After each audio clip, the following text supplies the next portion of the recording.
I think that bullying is a result of insecurities, and that bullies are scared, and sometimes it's easier to draw attention to others instead of admitting anything about yourself. And if anyone begins to tease you, it's convenient to brush it off and tease someone else and make it seem like you're the top dog.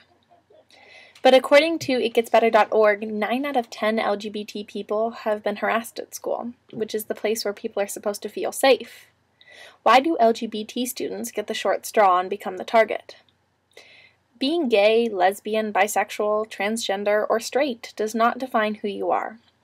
You're a person first, a person with so much to offer the world. Your sexuality is just one aspect of who you are, and it does not encompass the entirety of your being. You may be a person who's gay, and you may be a person who is lesbian, and you may be a person who happens to be straight, but you're a person, and you deserve to be treated as such. People seem to be afraid of the idea of change, and that the notion that all people are different. Instead of celebrating our diversity, we seem to be trying to stop it before it's too late. But being different is not something that anyone should fear. It should be a source of great strength and vigor for all people. Ralph Waldo Emerson once stated that imitation is suicide, a notion with which I completely agree. If we, as a human population, were all the same, we would have nowhere to go and nothing to strive for. When we celebrated Outtober here at Eastern Michigan University, the bulletin board in my dorm was covered with supportive and informative posters and brochures. But within 2 days of the board going up, someone had removed the papers and torn out the U in Outtober. Even after we had a floor meeting about respect, it happened again. And I think it's repulsive that someone would go so far and try to send a negative message to one of their friends, or roommates, or RAs, instead of just letting it be. Coming to EMU from an art school, I had never really experienced that kind of bullying before. The LGBT population at my school was almost half the student body, and that's just the way it was. No one had this ingrained stereotype of LGBT people. We were all friends and classmates, and yes, sometimes enemies, but that wasn't based on our sexuality.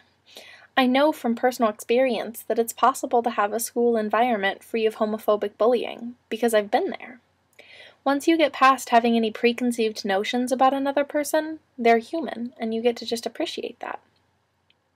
EMU is an amazing school, and I admit that I could not be happier with my classes and my friends, my dorm, and my living experience. But if we manage to reduce most to all of our LGBT bullying, think about what an amazing atmosphere we could create. A niche that was open to everyone, and that although you may not like everyone, you respect them because they're unique. This needs to happen, and the sooner the better, because the student population at a school is a team, and a team doesn't treat people differently based on their sexuality. They just don't. A team sticks together, and a team watches the backs of their teammates, and a team supports one another through thick and thin, because people are people. End of story. It doesn't matter if you're male or female or who you love, you shouldn't be bullied and be punished for who you are. If you're happy, then you're perfect.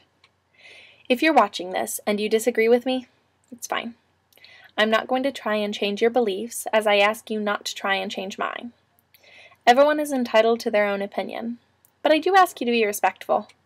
Whether or not you agree with your peers doesn't mean you get to treat them as any less of a human being, because no matter what, we are all people, we all have feelings, and we've all had those feelings hurt before. It only takes one person to begin making a school a safe and respectful place. Be that one person. Appreciate life for what it is and people for who they are, and help make it better now, just by saying, "My name is Katie Rogers. I'm 18 years old and I'm straight. But I want you to know that whoever you are, you're perfect, just the way you are." And that's the end of the story.